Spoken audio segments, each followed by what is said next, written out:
Man, do Warlocks have it good with that new grenade stat and how powerful some of their ability loops are when it comes to grenades and exotics to pair with them. That goes for the build I'm showcasing today. We are 41 power level under in the content that you're watching, and I really do think you need to play this build a certain way if you plan to use it in any type of difficult content like a Grandmaster or the new harder mode above that. And that's because Solar Warlock and all the Solar subclasses in general suffer from having no built-in damage reduction to their kit. This makes them feel really squishy, especially if you come from playing anything with damage reduction. It's pretty crazy. Well, the gameplay you're watching is me 41 power level under, so according to Bungie, this should be Grandmaster difficulty since they said 40 under is equal to the old Grandmaster. And I'd say we're doing pretty good in here, and you don't even need to be in the air like I was. I'll show it off in the training ground here in a second on how it would normally look like if you're just playing it. But the reason I can play this in hard content and be this aggressive is because of that restoration ×2 buff that you see on the left hand side. There is such a huge healing difference between ×1 and ×2, so in harder content you need the ×2 if you want to survive and do good in that difficult content. And that's where our ability rotation and a certain picks that we're going to do with fragments and aspects really come into play to make the build feel really good, including your jump ability, which is pretty crazy. Now, I'm not saying you have to play the build this way, okay? Again, Destiny builds are supposed to be fun, so if you enjoy using it a different way, that's perfectly fine.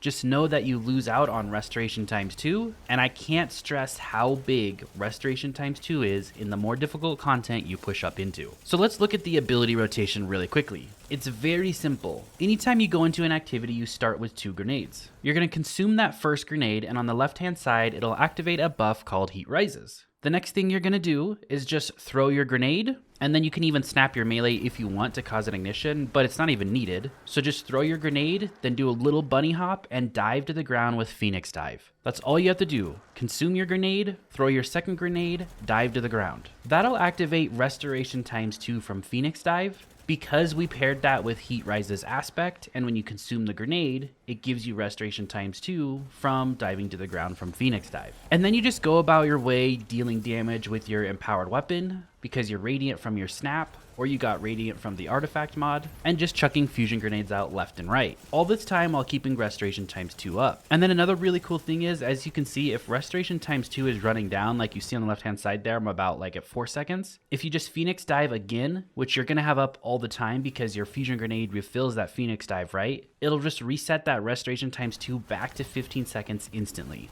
So just a lot of ways here to just keep that ability loop going and never losing that restoration ×2.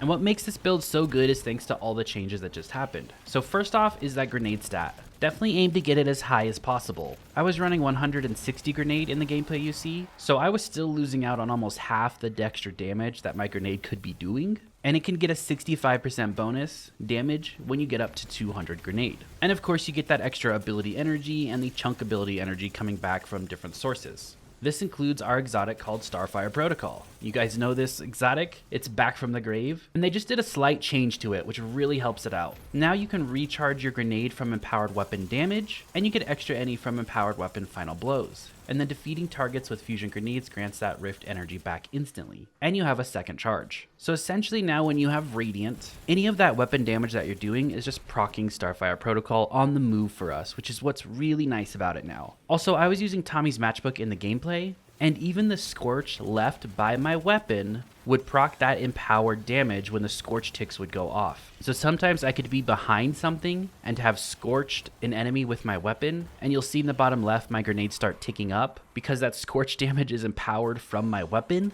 and it refills our grenade. So choose the super of your choice. I liked Song of Flame here because my grenade ability, I believe, is buffed by the grenade stat. You know, that sentient flame wisp. You want to take Phoenix Dive obviously as your ability for that restoration ×2, and then also take Strafe Glide. If you see me jump through the training ground here, as you can see I burst really fast as long as I have Heat Rises procced, which you're gonna have up all the time. So Strafe Guide is the best movement ability with this build. For the melee, choose whichever one you want. Incinerator Snap is better, but you have to be a little closer to use it. Obviously for the grenade, we're taking fusion grenades. We get 2 of those from our Starfire Protocol, and we pair that with Touch of Flame, which allows that fusion grenade to explode twice for massive damage. And even crazier damage now thanks to the new stat mods. For your second aspect, that's heat rises. Again, all it is just consume that first grenade, throw your second grenade out, do a little bunny hop dive to the ground, and then you can just forget about heat rises. If heat rises ever falls off, normally it's not going to fall off because it keeps procting every time you get a kill as long as you're in the air, but you don't have to worry about being in the air because you can just Phoenix dive to the ground every 20 seconds, and that would be considered in the air as long as you're just doing the ability rotation. For the fragments, we'll take Ember of Torches, so we become Radiant with that melee ability. Ember of Empyrean, Solar Weapon, or Ability Final Blows extend the duration of Restoration on Radiant effects applied to you, so we just keep Radiant and Restoration up all the time. Ember of Solace, to make those effects last longer and have increased duration. That's how Restoration times 2 goes up to 15 seconds. And then Ember of Ashes, just to apply more Scorch stacks to targets so we can get ignitions off much quicker. Now down below there is a link to Mobalytics that shows the entire build of aspects, fragments, weapons, armor, and all the mods and artifact mods that I use. So just click that link down below and you'll see all the mods on my gear and artifact mods. That way you can just copy it one-to-one, or you can just copy the dim link and put it in and it'll put it all in for you. On the helmet, the main mod you want to take is Ashes to Assets, just so you get all that extra grenade energy coming back. Also take a Harmonic Siphon so you gen orbs with that solar weapon. On the gauntlets, take a Firepower. Also take a Grenade Font. This will give you plus 20 to your grenade stat as long as you have collected 1 orb of power in the last 15 seconds, which you'll see we have that up all the time. I also like to use Fastball here.